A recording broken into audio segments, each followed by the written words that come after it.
자, 이제 시간이 되었습니다. 우리 다 같이 사도신경으로 우리의 신앙을 하나님 앞에 고백하겠습니다. 전능하사 천지를 만드신 하나님 아버지를 내가 믿사오며 그 외아들 우리 주 예수 그리스도를 믿사오니 이는 성령으로 잉태하사 동정녀 마리아에게 나시고 본디오 빌라도에게 고난을 받으사 십자가에 못 박혀 죽으시고 장사한 지 사흘 만에 죽은 자 가운데서 다시 살아나시며 하늘에 오르사 전능하신 하나님 우편에 앉아 계시다가 저리로서 산자와 죽은 자를 심판하러 오시리라. 성령을 믿사오며 거룩한 공예와 성도가 서로 교통하는 것과 죄를 사하여 주시는 것과 몸이 다시 사는 것과 영원히 사는 것을 믿사옵나이다. 아멘. 자, 이제 우리 함께 말씀 보도록 하겠습니다. 함께 볼 하나님의 말씀은 에스겔서 28장입니다. 에스겔서 28장 1절부터 10절의 말씀입니다. 내일 큐티 본 말씀이죠. 에스겔서 28장 1절부터 10절에 있는 말씀을 제가 봉독하도록 하겠습니다. 또 여호와의 말씀이 내게 임하여 이르시되 인자야 너는 두로 왕에게 이르기를 주 여호와께서 이같이 말씀하시되 내 마음이 교만하여 말하기를 나는 신이라 내가 하나님의 자리 곧 바다 가운데 앉아있다 하도다. 내 마음이 하나님의 마음 같은 치 할지라도 너는 사람이요 신이 아니거늘 내가 다니엘보다 지혜로워서 은밀한 것을 깨닫지 못할 것이 없다 하고 내 지혜와 총명으로 재물을 얻었으며 금과 은을 곳간에 저축하였으며 내 큰 지혜와 내 무역으로 재물을 더하고 그 재물로 말미암아 내 마음이 교만하였도다. 그러므로 주 여호와께서 이같이 말씀하셨느니라. 내 마음이 하나님의 마음 같은 체하였으니 그런즉 내가 이방인 곧 여러 나라의 강포한 자를 거느리고 와서 너를 치리니 그들이 칼을 빼어 내 지혜의 아름다운 것을 치며 내 영화를 더럽히며 또 너를 구덩이에 빠뜨려서 너를 바다 가운데서 죽임을 당한 자의 죽음같이 바다 가운데에서 죽게 할지라. 내가 너를 죽이는 자 앞에서도 내가 하나님이라고 말하겠느냐? 너를 치는 자들 앞에서 사람일 뿐이요 신이 아니라 내가 이방인의 손에서 죽기를 할례받지 않은 자의 죽음같이 하리니 내가 말하였음이니라 주 여호와의 말씀이라 하셨다 하라. 아멘. 자, 오늘 함께 나눌 말씀의 내용은 신이 아니거늘 이라는 제목으로 하나님의 말씀을 함께 나누도록 하겠습니다. 자, 오늘 이 에스겔서 28장에서도 이 두로에 대한 하나님의 책망의 말씀은 이어집니다. 특별히 오늘 하나님은 이 두로의 교만의 죄에 대해 지적하고 계십니다. 여러분, 제가 이미 앞서서도 이 교만은 아무리 반복해서 경고해도 모자람이 없다고 말씀드렸죠. 여러분, 이렇게 우리는 말씀을 듣다 보면 참 이 교만에 대해 다루시는 말씀을 많이 듣고 지겹도록 경고의 말씀을 듣습니다. 그래서 우리 마음에 이 교만하면 또 그 소리야, 또 그 얘기야, 그런 생각을 하실 수도 있다고 생각합니다. 우리말에 그런 말이 있잖아요. 좋은 소리도 한두 번이라고. 같은 말도 자꾸 반복이 되면 지겨워지고 그것이 잔소리로 들릴 수가 있다는 것이죠. 여러분, 그런데 그럼에도 불구하고 하나님은 오늘 이 교만에 대한 말씀을 또 들어야 한다는 거예요.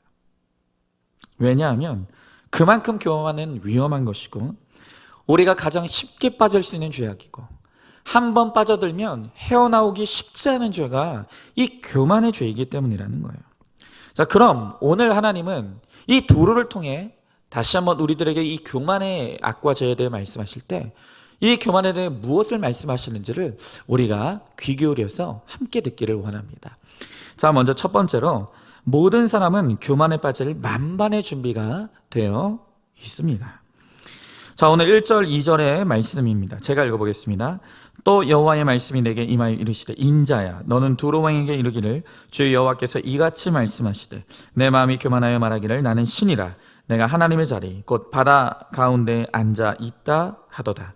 내 마음이 하나님의 마음 같은 치 할지라도 너는 사람이요 신이 아니거늘 그랬습니다. 자, 오늘 이 에스겔에게 다시 한번 하나님의 말씀이 임했습니다. 자, 그런데 하나님은 초반부터, 이 본문의 초반부터 단도직입적으로 두로 너는 교만하다 이렇게 딱 잘라서 지적을 하십니다. 자, 그러면 오늘 하나님께서 이 두로에 대해 교만하다고 말씀하실 때 오늘 하나님이 말씀하시는 교만의 정의가 무엇입니까? 자, 오늘 말씀에서 하나님은 이 두로의 교만에 대해서 정의하시기를 두로는 사람이면서 하나님인 척한다 라는 것입니다. 하나님의 말씀하시는 교만의 정의가 뭐냐? 너희들은 사람이면서 하나님인 척한다는 거예요. 자, 그래서 2절 하반절에 내 마음이 하나님의 마음 같은 채 할지라도 너는 사람이고 신이 아니다 라고 말씀하고 계시죠. 여러분, 미국의 신학자이자 목회자인 존 파이퍼 목사님은 이 교만이란 자기가 하나님이 되려는 마음이고 자기만을 집중하는 것이다 라고 말하고 있습니다. 여러분, 그렇죠? 사람은요, 죽었다 깨나도 하나님이 될 수 없습니다. 그런데 자꾸 사람은 자신이 하나님이라고 착각하고 하나님 자리에 올라가려고 해요.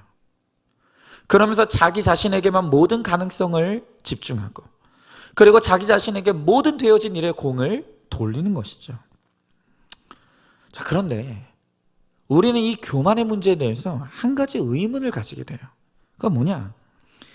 여러분이 오늘 이 이 두로 사람들은 하나님을 모르니까 당연히 교만에 빠진다고 치자고요. 하나님을 모르고 우상 숭배를 하기 때문에 그들은 당연히 교만에 빠질 수밖에 없죠. 자, 그런데 문제는 하나님을 믿는다고 하는 우리예요. 여러분, 우리는 하나님을 믿어요. 그리고 우리는 말씀을 통해서 지겹도록 교만에 대한 경고의 말씀들을 반복해서 들어요. 근데 왜 우리는 도대체 교만에 빠지냐는 거예요. 믿지 않는 자들이야 당연한 것이지만, 당연히 교만해질 수밖에 없다고 치지만, 왜 우리는 하나님을 믿는다고 하고 또 이렇게 경고에 대한 말씀을 수도 없이 들으면서도 또다시 교만의 주에 빠져드느냐는 것입니다. 여러분, 실제로 우리의 현실에서 처음에는 겸손으로 시작했다가 나중에는 교만으로 끝나는 이 그리스도인들의 모습을 우리가 얼마나 많이 봅니까? 여러분들도 아마 새롭게 하셔서 그 간증 프로그램 즐겨보시죠? 저도 자주 봅니다. 근데 여러분, 요즘에 이제 유튜브로 다 뜨잖아요. 근데 유튜브가 조회수가 다 기록이 된단 말이죠. 근데 여러분들도 보신 분들은 아시겠지만 이 새롭게 하셔서에 나오는 그 많은 간증자들 가운데 가장 많은 조회수를 기록하는 사람들이 누군 것 같습니까? 목회자들이 아니에요. 언제나 연예인이 많이 나오는 간증. 연예인들이 간증자로 나오면 그날 그 영상은 조회수가 폭발을 합니다. 여러분, 우리가 이렇게 관심을 갖는 연예인들이 드라마틱한 변화를 경험했다고 간증 집회도 하고 이렇게 TV에 나와서 자기의 간증도 하고 하는데, 그런데 이런 사람들이 조금 있다가 전혀 다른 모습을 보여주는 일들이 여러분, 우리가 얼마나 종종 봅니까? 연예인들만 그렇습니까? 평신도 시절에는 그렇게 겸손하게 교회를 섬기고, 그래서 많은 사람들에게 인정받고 칭찬받아서 그렇게 장로님이 됐는데 장로님의 직분을 받는 순간 완전히 돌변해버리는 사람들, 그래서 내 마음대로 좌지우지하는 그런 이 직분자들이 얼마나 많습니까? 여러분, 그래도 뭐니 해도 교회 안에서 가장 무서운 것은 이 목회자의 교만입니다. 다리 멀리 갈 거 없이 저만 해도 그렇습니다. 제가 몇 번 말씀드린 적이 있지만 우리 목회자들은 그 신학대학원 동기들, 그 중에서도 신학대학원 시절에 같은 반이었던 사람들과의 유대관계를 굉장히 소중하게 여기는 그런 문화가 있습니다. 근데 그도 그럴 것이 이제 신대원에 입학하게 되면 이제 1학년 때 이제 반을 묶지 않습니까? 근데 한 번 같은 반으로 묶이게 되면 3년 내내 졸업할 때까지 그 반이 다 같이 갑니다. 그러니 당연히 유대감이 쌓일 수밖에 없고 또 소중해질 수밖에 없죠. 그래서 지금도 이제 제가 신대원 졸업한 지가 꽤 됐죠. 꽤 오래되었는데, 그런데 여전히 단톡방을 만들어서 활발한 교류들을 나누고 있습니다. 그런데 지금도 그렇게 졸업한 동기 목사님들의 거의 85% 이상이 여전히 담임 목회지가 없이 어떤 분은 부목사로 사역하고 있고, 또 어떤 분은 목회를 그만두고 이제 직장 생활하는 분들도 있고 그렇게들 생활하고 있어요. 그런데 저는 이렇게 반듯하게 담임 목사가 되어서 이렇게 한 교회를 목회하고 있으니 많은 우리 동기들로부터 부러움의 대상이 되기도 하고 또 질투의 대상이 되기도 합니다. 많이는 아닌데 이게 어쩌다가 정말 한 번씩 이제 동기 모임을, 동창 모임을 가질 때가 있죠. 그러면 이제 뭐 하나같이 저를 향해서 너무 부럽다는 둥, 뭐 이제 우리와는 레벨이 다르다는 둥, 뭐 이런 말을 하면서 담임 목회는 어떠냐 이렇게 물어오는 것이죠. 그러면 저는 이제 막 손사래를 치면서 어떻게든 겸손한 척을 하긴 하는데, 그런데 그 동시에 이미 제 입은 쉴 새 없이 있는 말 없는 말을 동원해서 마치 제가 목회에 대단한 것을 깨달은 양 막 떠들고 있는 거죠. 신나게 떠들고 있는 거예요. 그리고 부러움의 눈으로 제가 떠드는 말들을 듣고 있는 그 동기들의 눈빛을 보면서 저도 모르게 우월감과 과시의 마음이 제 마음에 차오르는 거예요. 네, 여러분, 그렇게 정신없이 떠들고 이제 집으로 돌아오면 그때부터 다시 정신을 차리고 후회가 파도처럼 밀려오기 시작합니다. 내가 또 교만했구나. 내가 또 시건방을 떨었구나. 내가 뭘 한다고 그렇게 또 우쭐대면서 또 떠들었나. 차라리 입이라도 좀 다물고 있었으면 중간이라도 갔을 텐데 왜 나는 그렇게 조금만 우쭈쭈해주면 깨방정을 떨고 입방정을 떠는가. 그냥 막 후회감이 막 몰려오는 거예요. 여러분, 이 제 안에 있는 이 교만을 우리 동기들이 눈치챈 사람도 있을 수 있고 눈치채지 못한 사람들도 있을 수 있죠. 하지만 어쨌든 그거와 상관없이 저는 제 마음에 어떤 것이 있는지 알잖아요. 그때 그렇게 동기들에게 뭐라도 알고 있고 뭐라도 뭐 이룬 마냥 떠들고 있는 동안 제 마음에 어떤 마음이 있었는지 저는 안단 말이에요. 그러니까 제 자신이 너무너무 한심하고 두려운 거예요. 여러분, 제가 뭐 그렇게 대단한 목회합니까?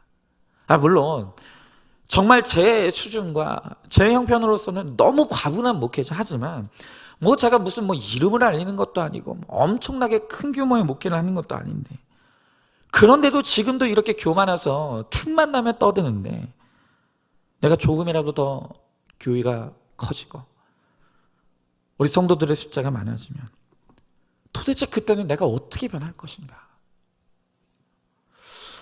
그래서 하나님이 저의 수준을 아시고 우리 교회를 지금 이 정도에 묶어두시나, 뭐 별별 생각을 정말 다 합니다. 여러분, 우리는 도대체 왜 이러는 걸까요? 그렇게 교만하면 안 된다고 하면서 왜 이렇게 수시로 교만의 자리에 들어갈 수밖에 없는 것입니까? 여러분, 성경을 봐도 이렇게 처음에는 겸손으로 시작했다가 나중에는 이 교만의 약이 빠져서 비참함으로 끝나는 이 인물들을 너무 많이 보는 거예요. 여러분, 그 대표적인 인물이 바로 구약의 사울왕 아니겠습니까? 여러분, 이 사울이 처음에는 얼마나 겸손한 사람이었습니까? 사무엘상 9장 21절에 보면 사무엘이 이렇게 고백해요. 사울이 대답하여 이르되 나는 이스라엘 지파의 가장 작은 지파 베냐민 사람이 아니니까, 또 나의 가족은 베냐민 지파 모든 가족 중에서 가장 미약하지 아니하니까. 여러분, 사울은 자기의 작음을 알았어요.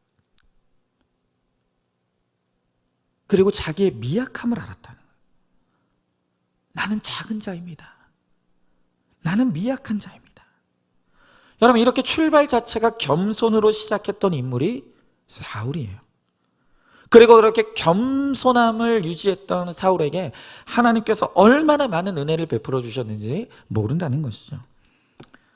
여러분, 이렇게 겸손하니 설마 이 사람이 변하겠는가 싶은데, 그런데 우리가 다 사울의 결론을 알고 있지 않습니까? 그가 나중에는 완전히 다른 사람이 되는 것이에요. 사무엘상 15장에 보면 사울이 이 아말렉과의 전투에서 승리한 후에 뭘 세웠는가를 보니까 사무엘상 15장 12절에 이렇게 나와 있습니다. 사울이 갈멜에 이르러 자기를 위하여 기념비를 세우고 발길을 돌려 길갈로 내려갔다 하는지라. 여러분, 이 사울이 아말렉과의 전쟁에서 큰 승리를 거뒀습니다. 그리고 그 승리를 위해서 기념비를 세우는데 이 기념비가 누구를 위해 세운 기념비였다고 합니까? 하나님을 위한 것이었습니까? 아니에요. 사울이 자기 자신을 기념하기 위해 기념비를 세웠다는 거예요. 여러분, 뻔뻔해도 이 정도면 병이죠. 남이 세워주는 것도 아니고 자기가 잘했다고 자기가 자기를 위하여 기념비를 세웠다는 거예요. 내 덕분이라는 거예요. 내 능력 때문에 이겼다는 거예요. 나 아니었으면 이길 수가 없었다는 거예요. 여러분, 이런 사울의 모습을 보면서, 그리고 수시로 교만에 빠지는 우리 자신을 보면서 우리가 반드시 깨달아야 될 중요한 사실이 있습니다. 그것은 우리가 죄를 지어서 죄인이 아니라 죄인이기 때문에 죄를 짓는다고 했죠. 마찬가지로 우리가 교만에 빠지기 때문에 교만한 것이 아니라 교만하기 때문에 교만에 빠진다는 사실을 우리는 깨달아야 되는 거예요. 여러분, 알아들으셨죠? 이 고차원적인 말을 알아들으신 거죠? 예. 여러분, 겸손한 사람, 교만한 사람 따로 있지 않습니다. 다만 겸손한 환경만 있을 뿐인 거예요. 여러분, 우리가 우리의 환경과 상황 때문에 겸손한 것처럼 보이는 것뿐이지, 우리도 조금만 환경이 나아지고 조금만 상황이 나아지면 누구라도 다시 교만이 고개를 쳐들고 교만에 빠질 준비는, 우리는 만반의 준비가 되어 있다는 거예요. 여러분, 우리는 항상 의문이죠. 왜 하나님은 나에게 내가 그렇게 기도해도 나의 필요한 것을 주시지 않는가? 왜 내 기도에 응답해 주시지 않는가? 왜 내 자녀가 잘 되게 해달라는데 응답해 주시지 않고, 내 환경을 좋게 해달라는데도 응답해 주시지 않고, 왜 좀 더 물질을 좀 달라고 하는데도 하나님은 응답해 주시지 않는가? 왜일까요? 하나님이 능력이 없기 때문입니까? 하나님이 가난하기 때문입니까? 아니요. 하나님이 너무 잘하시는 거예요. 우리가 그것을 감당할 능력이 우리에게 없다는 것을. 우리가 그토록 원하는 것을 하나님께서 주시면 오늘 그거 가지고 우리가 대번에 교만에 빠지고 그 교만 때문에 더 크게 망할 것을 아시기 때문에 하나님이 못 주시는 것이 아니라 안 주신다는 것입니다. 여러분, 우리가 이 땅에서 내가 바라고 내가 누리고 싶은 것을 단 하나도 얻지 못한다 할지라도 그것 때문에 우리가 교만에 빠지지 않고 우리가 겸손히 주님을 의지할 수만 있다라고 한다면, 그래서 우리가 멸망당하지 않을 수만 있다라고 한다면, 여러분, 그것이야말로 최고의 축복이고 하나님이 우리들에게 베푸신 최고의 사랑이라는 것을 우리는 반드시 깨달아야 돼요. 여러분, 그만큼 우리는 오늘이라도 교만에 빠질 만반의 준비가 되어 있는 죄인들이라는 것입니다. 자, 한번 질문해 봅니다. 자, 나는 교만합니까? 겸손합니까? 내가 이만하면 겸손한 사람이라고 생각하는 것이 바로 교만이라는 것을 알고 있습니까? 사람은 교만에 빠져서 교만하는 것이 아니라 교만하기 때문에 교만에 빠진다는 것을 알고 있습니까? 나에게 주어진 환경 때문이라도 나를 겸손하게 하시는 것이 하나님의 최고의 은혜이고 사랑임을 깨닫고 지금 내 환경에 감사하시기 바랍니다. 자, 두 번째로 교만은 자기 과시로 나타납니다. 자, 3절부터 5절에 있는 말씀입니다. 내가 다니엘보다 지혜로워서 은밀한 것을 깨닫지 못할 것이 없다 하고 내 지혜와 총명으로 재물을 얻었으며 금과 은을 곳간에 저축하였으며 내 큰 지혜와 내 무역으로 재물을 더하고 그 재물로 말미암아 내 마음이 교만하였도다. 여러분, 앞선 말씀에서 하나님은 두로가 교만에 빠져서 하나님도 아니면서 하나님인 척한다고 말씀하셨어요. 자, 그런데 이렇게 교만하여 하나님 척하는 그들이 보이는 대표적인 태도가 무엇이라고요? 그게 바로 자기 과시라는 거예요. 여러분, 이 두로 사람들이 지금 뭐라고 말하죠?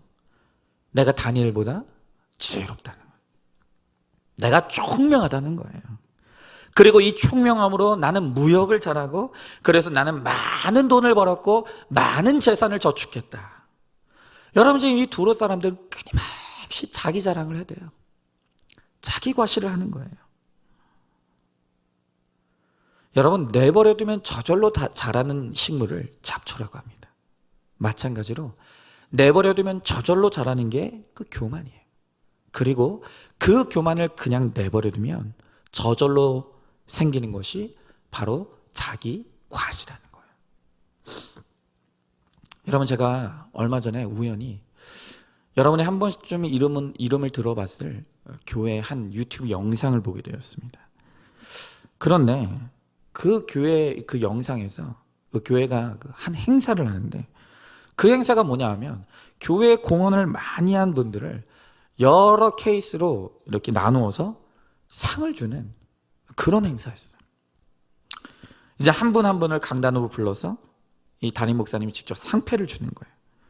근데 목사님이 한 분 한 분 올라오는 분들마다 이런 소개를 하는 거예요. 어떤 분은 이분은 우리 교회에서 11조를 제일 많이 하는 분입니다.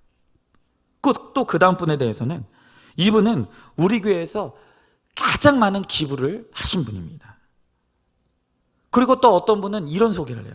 이분은 올해 하나님이 축복하셔서 우리 교인들 중에 11조가 가장 많이 오른 사람입니다.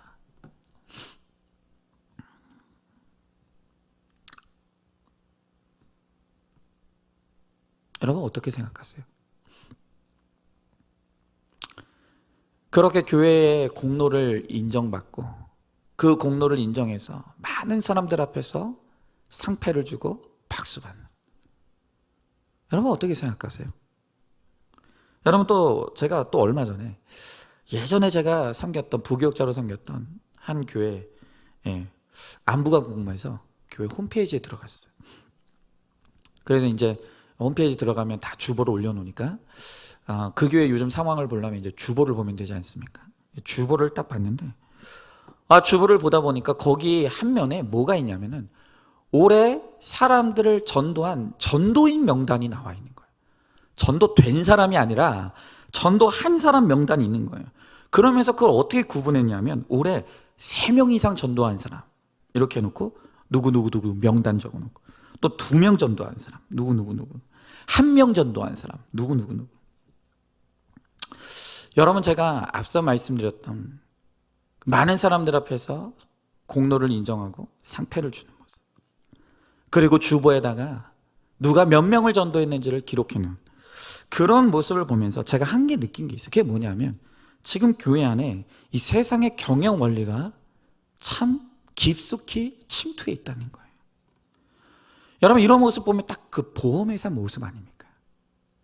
여러분, 보험회사 다단계 판매 회사 이런 거 보면 뭐 칠판에다가 사람들 이름 쫙 적어놓죠. 판매 사원들 이름을 쫙 적어놓고 거기다가 이제 실적 표시를 하는 거예요. 그래서 실적을 많이 올린 사람은 앞으로 불러서 사람들 앞에서 이렇게 실적을 많이 올렸다 그러면서 박수 쳐주고 포상금 주고, 반대로 실적 나쁜 사람들은 망신 주고 열등감을 심어주고, 그래서 끊임없이 경쟁을 부추기고 경쟁을 붙이는 거죠. 근데 여러분, 이런 세상의 경영 원리가 지금 교회 안에 들어와 있다는 거예요. 교인들끼리 끊임없이 어떤 사람은 모든 사람들 앞에서 칭찬받게 하고 어떤 사람은 상대적으로 박탈감과 열등감을 느끼게 만들어서 무한 경쟁을 펼치게 만드는 거예요. 여러분, 저는 이런 것들을 통해서 교회가 움직여질지는 모르겠지만 과연 이것이 정말 하나님이 원하시는 교회의 모습일까? 이게 하나님이 바라시는 모습일까? 너무너무 의문이 드는 거예요. 여러분, 저는 이런 식으로 교회를 경영하고 싶은 생각도 없고 경영할 이유도 없습니다. 저는 그런 모습 보면서 막 숨이 막히는 거예요. 세상에서도 경쟁에 지금 치여서 너무너무 숨이 막히면 살아가고 있는 우리 성도님들이 교회 와서까지 실적 경쟁하고 공로 경쟁하고, 저는 그거 보면서 숨이 막히는 거예요. 여러분, 그렇게 뭔가 잘했다고 하는 사람들을 앞에 불러서 칭찬해주고 상 받으면 그 성도들이 어떻게 될까요? 어떨까요? 당장의 교회가 나를 칭찬해주고 인정해주면 기분 좋겠죠. 근데 여러분, 그게 그 영혼의 치명적인 독이에요. 예전에 뭐 고래도 칭찬은 고래도 춤을 추게 한다고는 뭐 그런 말이 있었죠. 여러분, 그러나 사람의 칭찬은 대부분은 약이 되기보다는 독이 된다는 걸 알아야 돼요. 그런 칭찬이 우리를 교만하게 만들고 내가 했다라고 하는, 마치 내가 하나님이 됐다라고 하는 이 착각에 빠지게 만든다는 것이에요. 여러분, 그래서 예수님도 이 칭찬하는 것을 경계하면서 사람에게 칭찬받는 사람은 하나님께 받을 상이 없다라고 분명하게 말씀하시지 않았습니까? 여러분, 물론 저는 이 초신자나 연약한 분들에게는 칭찬이 필요하다고 생각해요. 여러분, 제가 우리 교회 리모델링 했을 때, 지금 본다, 그때 이 시공 맡았던 시공사 사장님한테 제가 상패 드렸습니다. 왜 그랬는지 아십니까? 그분 전도하려고. 그분 혹시 그렇게 해서 전도될까 싶어가지고 그래서 상패 드린 거예요. 여러분, 그렇게 초신자 시절에는 얼마든지 칭찬이 필요할 수도 있어요. 그러나 우리가 어느 정도 신앙 연수가 들고 또 우리가 신앙이 성장하면 이제는 칭찬받기를 포기해야 돼요. 왜냐하면 그것은 우리에게 독이 되기 때문에. 여러분, 저는 우리 안산중앙교회가 세상의 경영 원리, 경쟁 원리가 아닌 하나님의 은혜의 원리로 작동하는 교회가 되기를 원합니다. 말씀을 통해 주어지는 도전, 그리고 말씀을 통해 주어지는 그 은혜의 힘으로 그렇게 우리가 사역하고 우리가 봉사하고 전도할 때 바로 거기에 생색이 없고 대가를 바라지 않는 이 순수한 헌신이 가능한 것이에요. 그리고 바로 그런 헌신을 하나님이 기뻐하시고 하나님이 그런 헌신의 상을 베풀어 주신다는 거예요. 여러분, 제가 분명히 말씀드리는데 저는 앞으로도요, 여러분들이 뭐 얼마나 대단한 액수의 헌금을 드리든지 누가 얼마를 헌금했는지 여러분 공개하지도 않을 거고 그럴 생각도 없습니다. 또 누가 우리 교회에 어떤 기부를 했고 또 어떤 헌신을 했는지 전혀 말할 생각이 없습니다. 여러분, 만약에 그런 것이 섭섭하다고 그 섭섭한 마음이 드시려거든 그냥 아예 하질 마세요. 안 하시면 되는 거예요. 여러분, 저는 진정으로 여러분들이 그 얄팍하고 잠시뿐인 사람의 칭찬이 아닌 영원한 하나님의 칭찬받는 분들 되기를 원합니다. 여러분, 빼앗기지 않을 하늘의 상급을 누리는 정말 우리 성도님들 되기를 원합니다.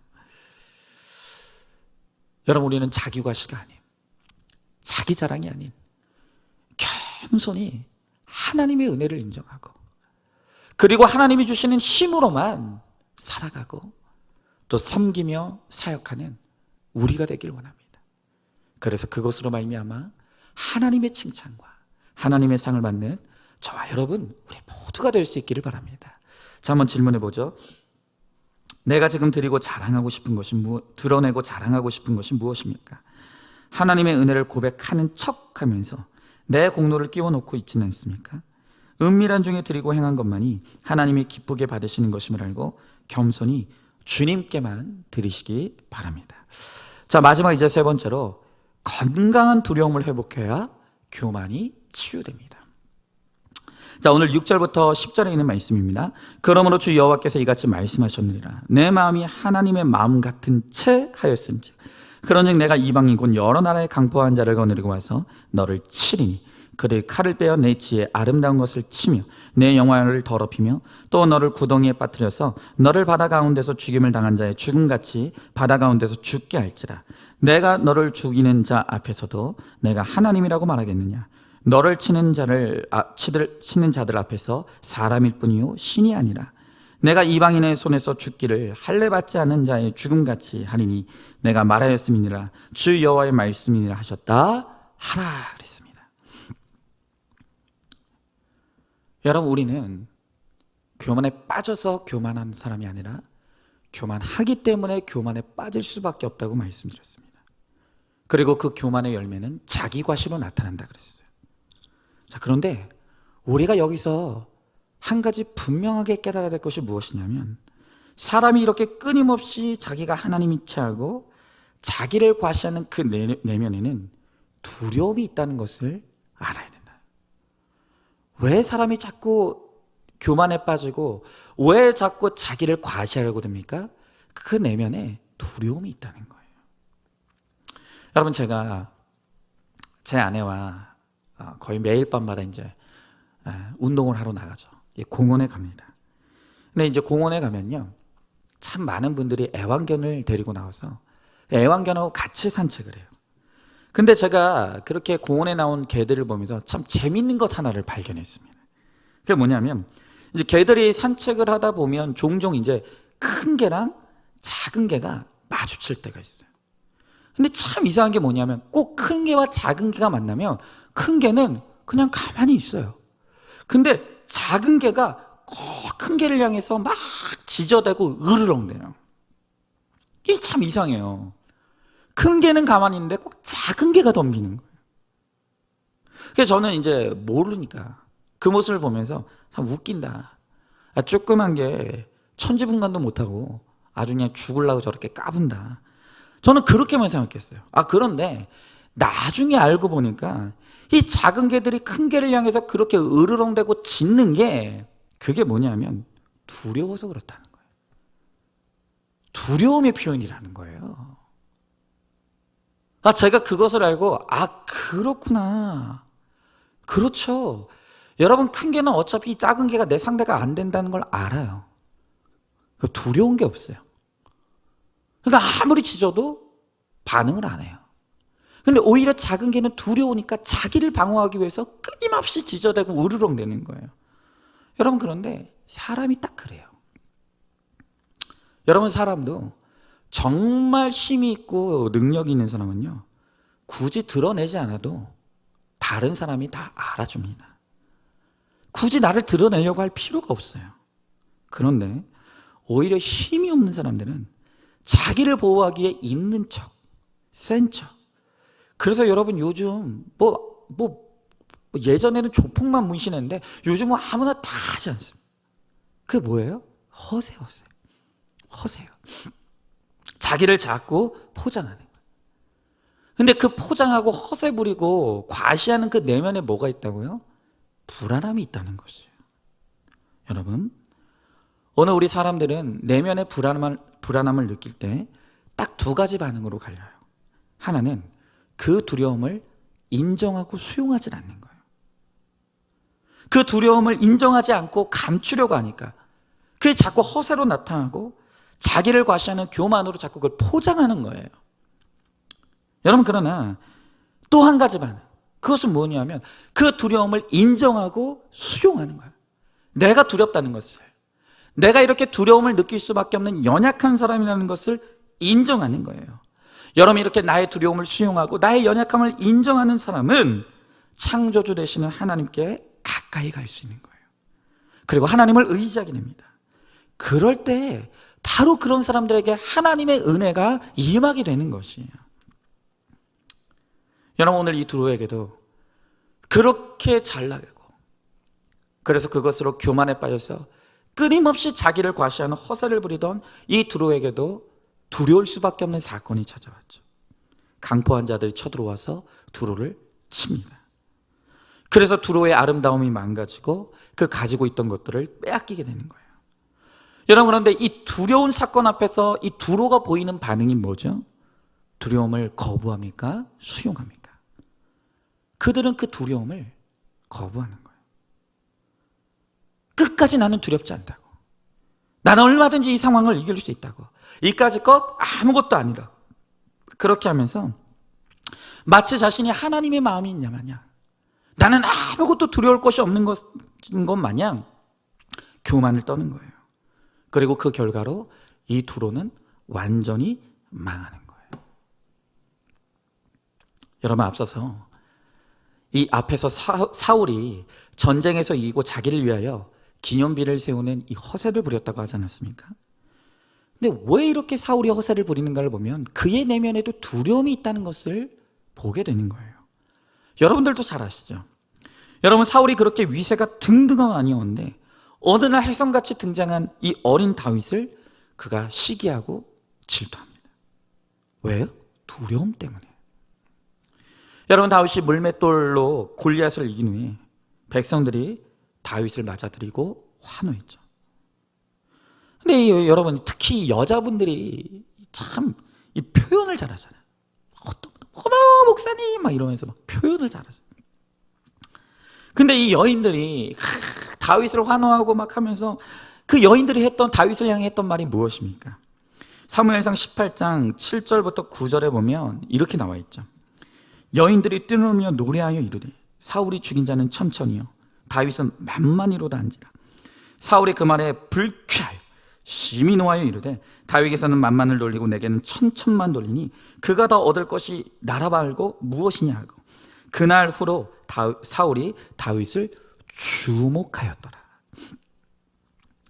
여러분, 사울의 내면에 두려움이 있는 거예요. 무슨 두려움입니까? 나를 향하던 백성들의 사랑이 다윗에게 갈까 봐. 내가 이 백성으로부터 버림받을 것이라고는 그 두려움이 사울의 마음속에 생긴 거예요. 여러분, 그런 내면 속에 두려움과 불안함이 있으니까 그 기념비를 세우는 거예요. 내가 이런 일을 했다는 걸 좀 알아달라는 거예요. 내가 이런 일을 한 거를 좀 봐달라는 거예요. 여러분, 이 두려움 자체는요 결코 나쁜 감정이 아닙니다. 중요한 건 두려울 수밖에 없는 그 사건이 찾아오고, 그래서 우리가 두려움에 빠졌을 때 그때 우리가 어떤 반응을 보이느냐, 어떤 선택을 하느냐, 그게 중요하다는 거예요. 여러분, 누가 은혜를 받고도, 누가 겸손으로 시작했다가 교만에 빠지고 자기 과시에 빠집니까?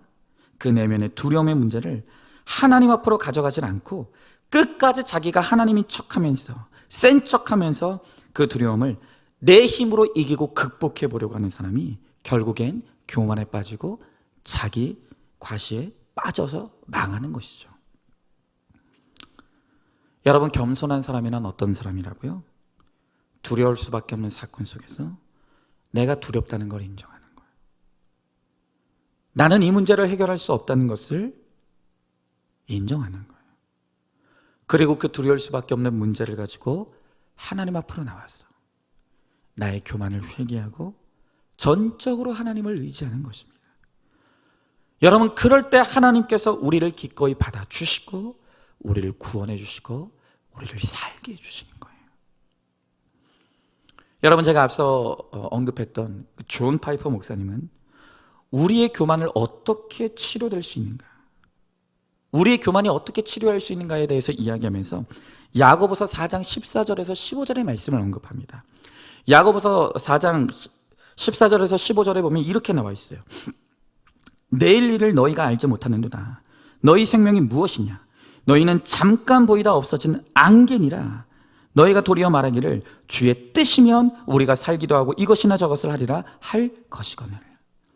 자, 여러분, 오늘 이 야고보 말씀의 핵심 메시지가 뭔지 아십니까? 그것은 우리의 미래를 너무 확신하지 말라는 거예요. 우리가 내일도 살 수 있을지 없을지, 그건 전적으로 하나님의 뜻에 달려 있다는 거예요. 여러분, 그런데 우리는 어떻습니까? 우리는 내일 내가 살지 못할지도 모르는데 우리는 일주일 뒤를 염려해요. 1년 뒤를 염려해요. 10년 뒤를 염려하는 거예요. 그러면서 우리는 끊임없이 내 미래를 계획하고, 그리고 내가 계획한 대로 내 인생이 되어야 한다는 굳은 믿음을 가지고 있어요. 여러분, 그런데 이게 교만이라는 거예요. 여러분, 도대체 내일도 나는 살 수 있다는 확신은 그 어디로부터 온 근거입니까? 여러분, 도대체 내 계획대로 되어야 한다는 그 교만은 도대체 어디로부터 온 것입니까? 그리고 내가 세운 계획대로 되어야만 된다라고 하는 그 고집은 또 그 근거가 무엇이냐는 거예요. 여러분, 우리가 내일도 내가 살 수 있으리라고 확신할 수 있습니까? 없습니다. 여러분, 인생이 내 뜻대로 되던가요? 내가 계획했던 대로 내 인생이 그 계획대로 되더냐는 것입니다. 안 돼요. 그런데 우리는 알 수도 없고 할 수도 없는 그 내 미래를 계획하고 반드시 내 인생은 이 계획대로 되어야 한다. 하나님도 내 계획을 이루어 주셔야 한다라고. 끊임없이 내 뜻에 하나님을 맞추는 거예요. 이용하는 거예요. 여러분, 이게 교만이라는 거예요. 여러분, 우리가 해야 될 일은 무엇입니까? 우리는 우리 인생이 불확실하다는 것을 인정해야 돼요.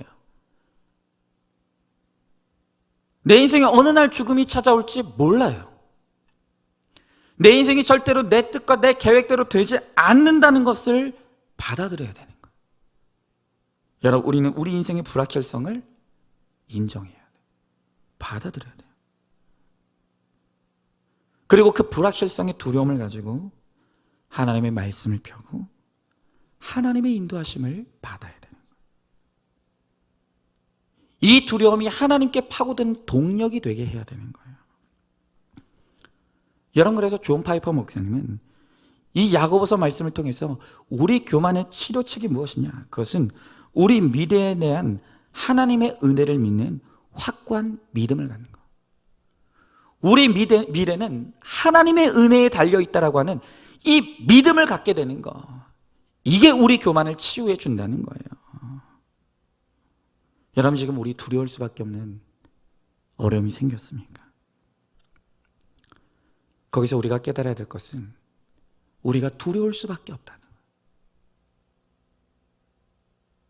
우리의 힘으로는 이 두려움을 이길 수 없다는 거예요. 그리고 우리가 교만을 깨뜨리고 하나님 앞에 나가서 하나님, 나를 도와달라고. 하나님, 나를 인도해달라고.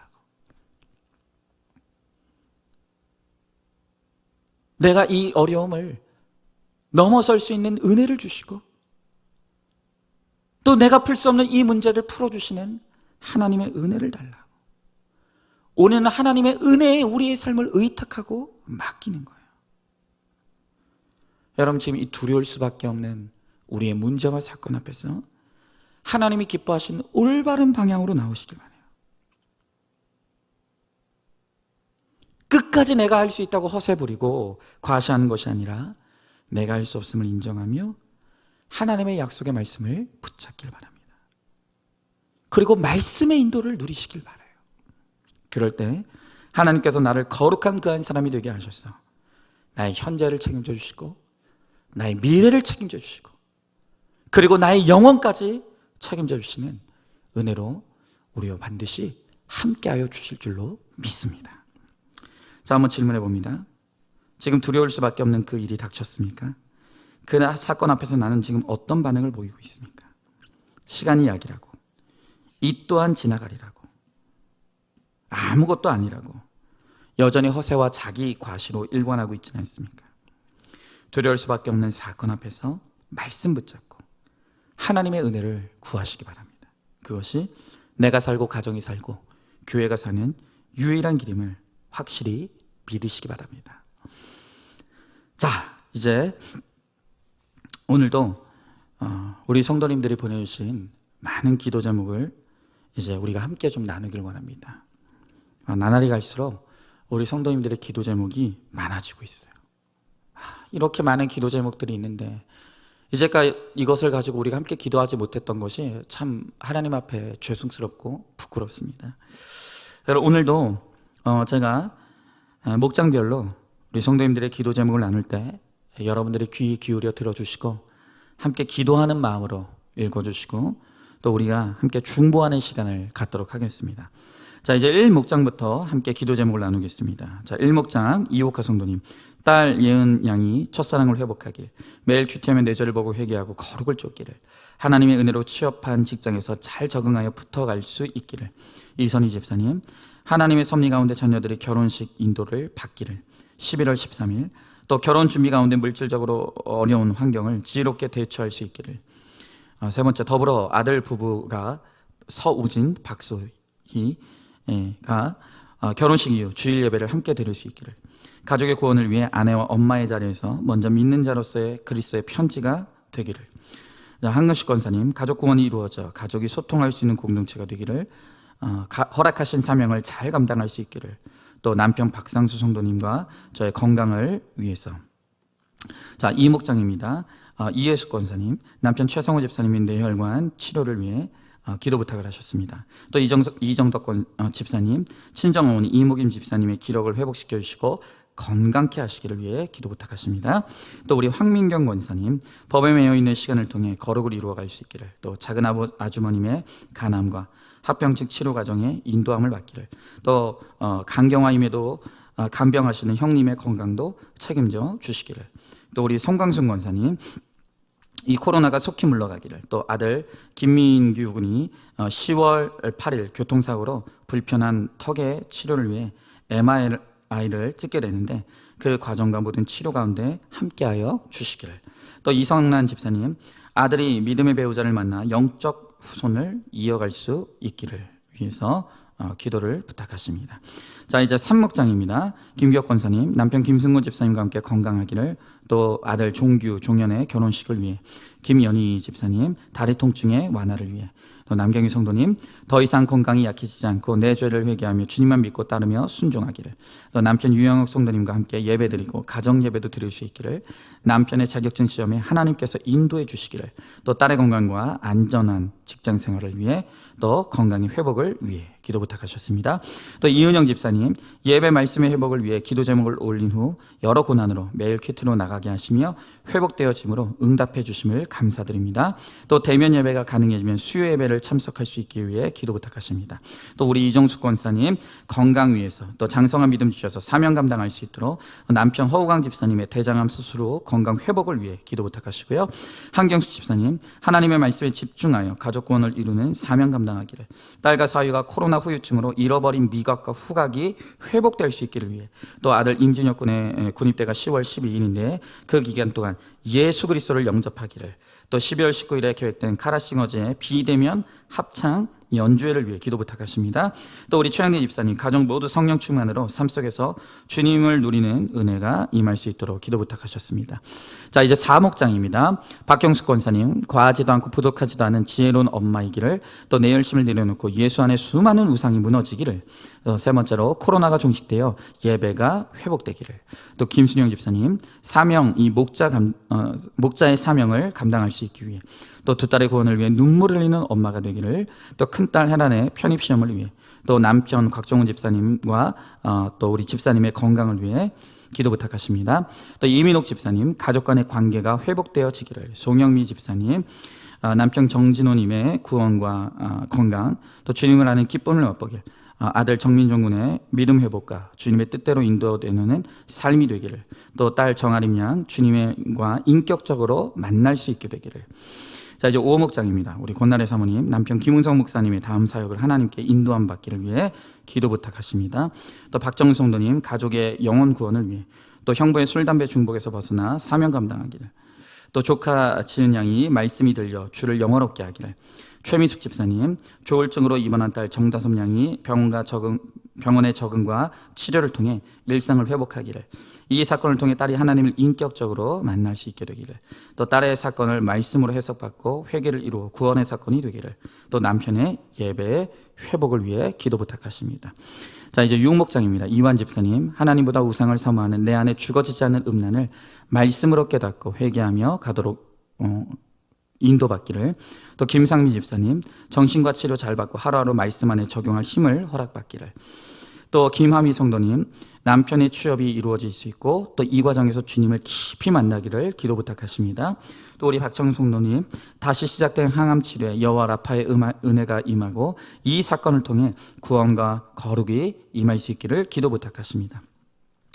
또 이명수 전사님, 맡겨진 사명을 잘 감당하기를, 교회 사역과 아내의 또 엄마의 역할, 또 남편 이성호 전사님의 뇌출혈이 온전히 회복되어 일상을 살아내기를, 우리 아들 이준영 군이 인격적으로 주님을 만나 남은 공부문 잘 마치기를, 딸 이신우 양이 내일 10월 2일부터 시작되는 실기시험을 하나님께서 주시는 힘으로 잘 감당할 수 있기를, 손정혜 원사님, 가족 구원을 위해, 또 신장이 더 나빠지지 않기를, 남편 박윤재님의 구원과 어깨 염증 및 허리 디스크가 치료될 수 있기를, 또 10월과 11월 중에 있을 3차 백신 접종을 위해 컨디션 관리를 잘하기를 기도 부탁하십니다.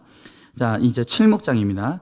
우리 김진 성도님, 가족 지인들을 올바른 길로 인도받기를, 믿지 않는 가족과 지인들에게 구원이 임하길, 모든 가족들 주님께서 함께 하심으로 건강하길, 모든 가족들과 지인들이 백신 접종 부작용 없이 지나갈 수 있기를 기도 부탁하시고요. 또 윤혜경 집사님, 교제하는 분의 백신 접종이 후유증 없기를, 또 교제하는 분의 좋은 일자리를 위해서, 또 게임 중독 치료를 위해서 기도 부탁을 해주셨습니다. 또 이재정 성도님, 온 가족이 백신 접종 후 후유증에서 빨리 회복될 수 있기를 위해 기도 부탁하십니다. 또 우리 장순기 집사님, 시어머님의 요실금 치료를 위해, 또 막내 시동생 요양원을 축복해 주시기를, 또 남편 김성홍 집사님의 건강을 위해서 기도 부탁을 하셨습니다. 자, 우리 다 같이 함께 기도하도록 하겠습니다. 하나님 감사합니다. 오늘도 우리를 하나님의 말씀 앞으로 불러 모아주시고, 그 말씀으로 우리 안에 있는 이 교만의 악과제를 다시 한번 끄집어내어 보게 하심을 감사드립니다. 하나님, 우리는 하나님이 아니면서도 하나님인 척하며 끊임없이 나에게 집중하고 내 스스로 내 인생을 계획하고 내 인생이 내 뜻대로 되어야 된다고 고집하며 하나님 앞에 온전히 꺾여지기를 거부하는 교만의 악을 저지르고 있습니다. 주님, 우리를 불쌍히 여겨주시고 용서하여 주시옵소서. 그리고 이제는 사건과 문제 앞에서 내가 두려울 수밖에 없다는 것을, 내 힘으로는 결코 우리가 온전히 설 수 없다는 것을 인정할 수 있게 하시고, 하나님 말씀 앞으로 나와서 말씀에 굴복되어 말씀의 인도를 받고 말씀의 은혜의 힘으로만 살아갈 수 있는 우리 모두가 될 수 있도록 우리 주님께서 함께하여 주시옵소서. 그러므로 말미암아 우리의 평생에 하나님의 선하심과 인자하심이 우리를 날마다 덮어주시며, 또한 그 사랑 안에서 우리가 날마다 거룩과 구원을 이루어가는 복된 인생이 될 수 있도록 우리 주님께서 함께하여 주시옵소서. 하나님, 우리 사랑하는 성도들 각자의 삶의 자리에서 각자의 고난 가운데 몸부림치며 주님 앞에 기도합니다. 주님, 오늘 우리 성도님들이 내놓은 이 기도 제목 하나하나를 들으시고 받아주셔서 하나님이 기뻐하시는 뜻대로 가장 좋은 응답이 이루어질 수 있도록 우리 주님께서 함께하여 주시옵소서. 우리가 겪는 고난과 아픔과 또 괴로움들이 하나님 우리에게 우연히 주어진 사고가 아님을 믿습니다. 우리의 거룩과 구원을 위해 하나님께서 꼭 필요해서 주신 사건임을 믿사오니 이 모든 일들을 통하여 하나님 우리의 거룩이 이루어질 수 있게 하시고, 우리가 정말로 구원받는 그 한 사람이 되어서 하나님 많은 영혼들 주님께로 인도한 데 쓰임받는 하나님 거룩한 사명자들이 될 수 있도록 우리 주님께서 함께하여 주시옵소서. 우리가 함께 중보하며 기도하오니 하나님께서 우리의 기도에 귀를 기울여 주셔서 아름답게 응답하여 주실 것을 믿사오며 사랑이 많으신 우리 예수님 이름 받들어 기도 드리옵나이다. 아멘. 이제는 우리 주 예수 그리스도의 은혜와 하나님의 사랑과 성령의 교통하심이 하나님 앞에 우리의 두려움과 미약함을 솔직하게 꺼내놓고 오직 주의 은혜를 의지하며 주의 말씀에 붙들리는 인생이 되므로 주님이 책임져 주시고 주님이 인도하여 주시는 거룩하고 복된 구원의 그 한 사람이 되기를 소망하는 사랑하는 모든 성도들 머리머리 위에 이제로부터 영원토록 함께 계실지어다. 아멘.